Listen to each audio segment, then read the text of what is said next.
I know you know someone who needs that book. Share it right now. And related, you might want to share this one too, because they are often hand in hand problems.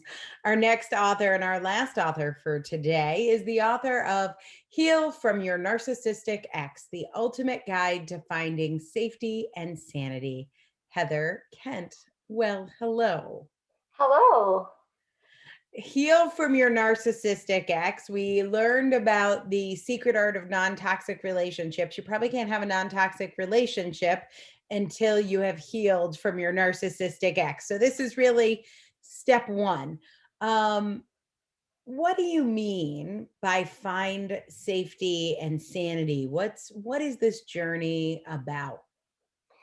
So, as a registered psychotherapist, I actually ended up seeing many women coming into my practice, and actually over the past year, quite a few men who were struggling with um, what to do and how to move past the wounds from their past relationship, or they were in the middle of exiting this very toxic relationship, an abusive relationship.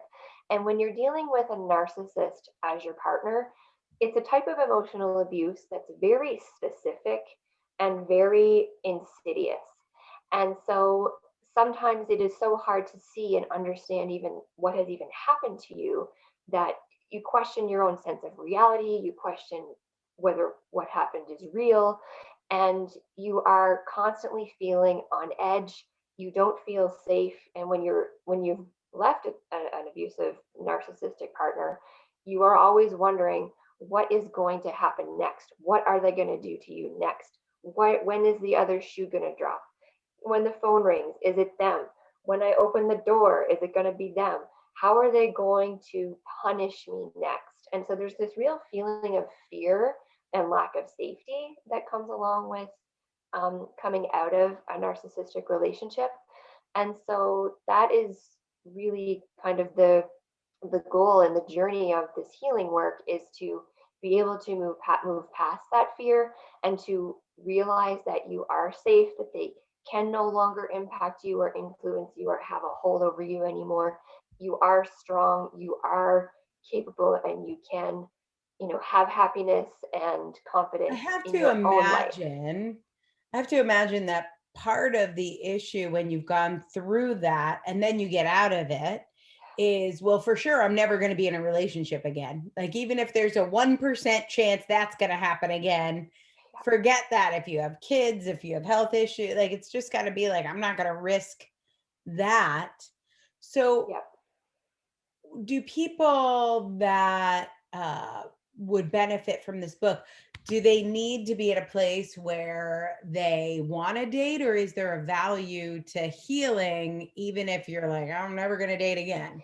Yeah, so this really isn't focused on get ready for your next relationship. It's focused on healing from the wounds and the Mhm. psychological abuse and the trauma. So we do a lot of trauma-based work, and that is what my specialty is in as a psychotherapist, is in treatment and assessment and treatment of trauma. And so the psychological abuse that comes from being involved with a narcissistic partner is very, very profound and deep rooted. And so it takes a lot of time to go through that PTSD and to work through those brain patterns and the neural pathways that have developed as a result of being in this toxic, abusive cycle, a very specific abusive cycle of narcissistic abuse for so long. And so it's really focused on healing yourself and healing your brain, and being able to um, come forward in a healthy way. Whether or not you're going to be in another relationship is not the Yeah. point. It's being safe and being confident and being able to um, hold yourself and feel like you're okay. I feel like there's a trick here. And I want you to address this with your background as an author, as a psychotherapist. It's like, if there is a way to feel safe and sane, then it must mean I can prevent this from happening again. But if I can Absolutely. prevent it from happening again, then this whole thing must be my fault and I must have deserved it for making mistakes.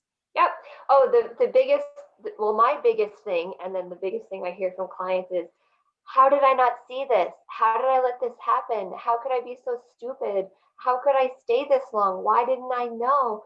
And so we, one of the very first things that we work through is that myth and that false belief that we have, that there's something like we just, yeah, we brought it on ourselves.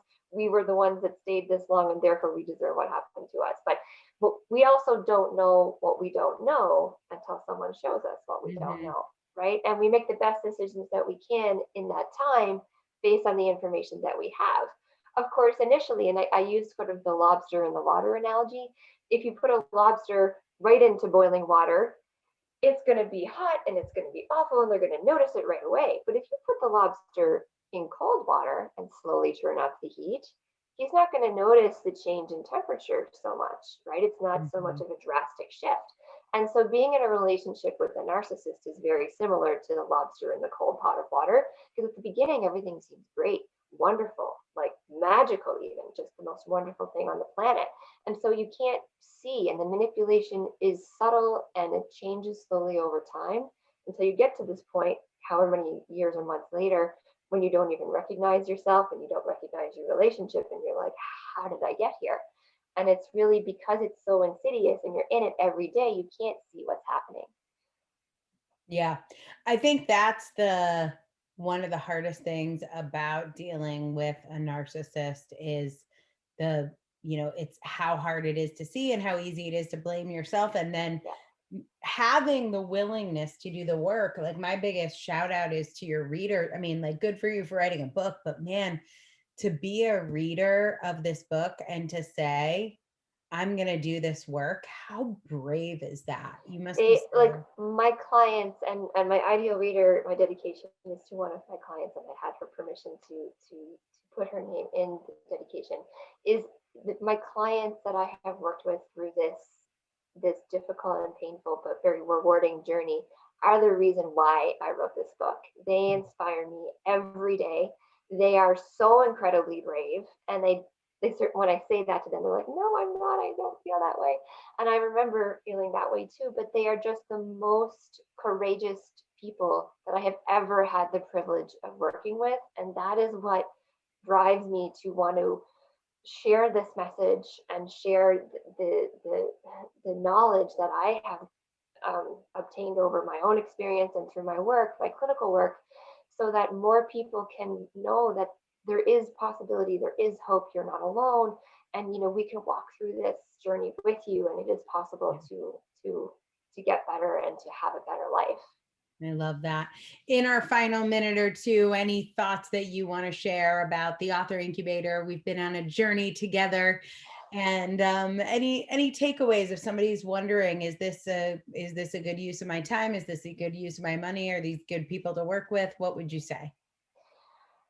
Oh my gosh, I mean, everything that my other fellow authors have said are just absolutely on point, and I read everything that they've said resonates with me deeply. There is never any doubt that in my mind that working with you and with the team at the author incubator is not worth your time, your investment. It is the most life-changing experience that I've ever had, and I'm still learning, I'm still working on it, because I struggle with being seen, and I struggle with making noise, and this team is showing me and helping me how to do that, because my message of and help can't have a huge impact, and your goal to help other people to make a difference in the world, like my mantra has always been, be the change you want to see in the world. So Gandhi, of course, one of my most inspirational people that I love to draw from.